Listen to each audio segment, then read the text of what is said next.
Hindi nga makukumpleto ang isang linggo pagka walang Biyernes at hindi rin makukumpleto ang Biyernes pagka walang Munggo. Kaya nga ito't nagluto ako ng munggo para sa inyo. Kaya naman samahan nyo ulit ako for today's video. Pagkahatid ko nga ulit sa aking anak sa eskwelahan ay agad-agad na ako dumiretso sa palengke para bumili ng pata ng baboy. Ito kasi yung isasahog natin para sa ating munggo ngayong Biyernes. Kahit naman ako naguguluhan tuwing Biyernes bakit gusto nila ulam ay munggo. Hindi ko rin naman alam kung bakit ganito ang tradisyon na tuwing Biyernes ay dapat nagmumunggo. Kayo ba? Alam nyo ba ang dahilan kung bakit nagmumunggo tuwing Biyernes? Paki-comment naman. Ito nga at nagsalang na ako ng kawali at nilagyan ko ng konting mantika.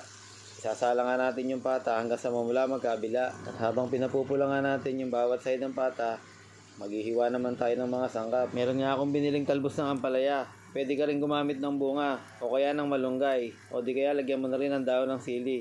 Wala naman problema, basta kung saan ka masaya. Naghiwa na nga rin pala ako ng 3 pirasong kamatis at saka isang sibuyas na pula. Pati nga bawang ay dinamay ko na, baka tirahin pa ng iba. Ganito naman talaga tayong mga tatay, ang hilig ay gulay, pampahaba ng ating buhay. At ayun nga, pumupula na ang ating pata, kaya naman nahanguin ko na. Pagkahango nga nito ay itatabi muna natin yung mantika na pinagpiratuhan. At tapos nga, isasalang naman natin yung isang kawali para ilagay yung munggo at tutubigan na rin natin. At dito nga, isasabay na rin natin palambutin yung ating mga pata.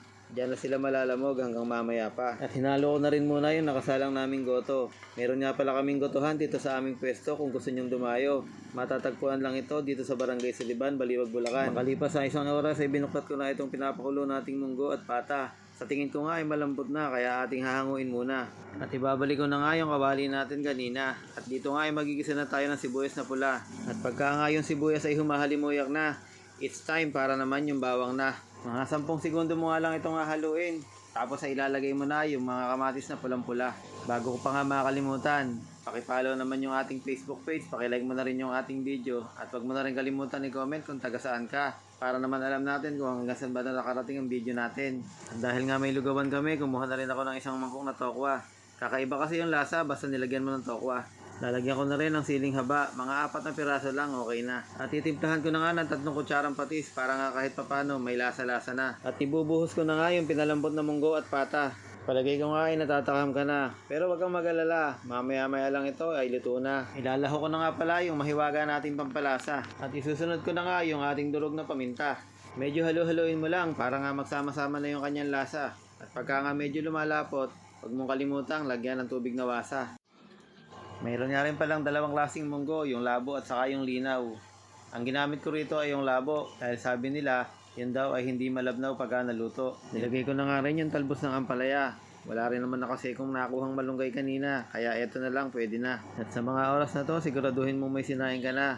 Dahil siguradong mapapasubo ka. Ito na nga tahanguin ko na para naman pananghalian ay masimula na. Sa unang 100 nga mag-share ng video na ito, ako'y magpapasalamat. Dahil ang pagkain ng munggo ay talagang isang alamat. Kaya't maraming salamat sa inyong mga pagsuporta. O siya paano? Maraming salamat na lang ulit. Hanggang sa mga susunod nating video. Antay-antay lang kayo. Ang pangarap ko ay araw-araw makapag-upload. Pero sana naman, huwag kayong mawawala hanggang dulo. Hihintayin ko kayo. Maraming salamat.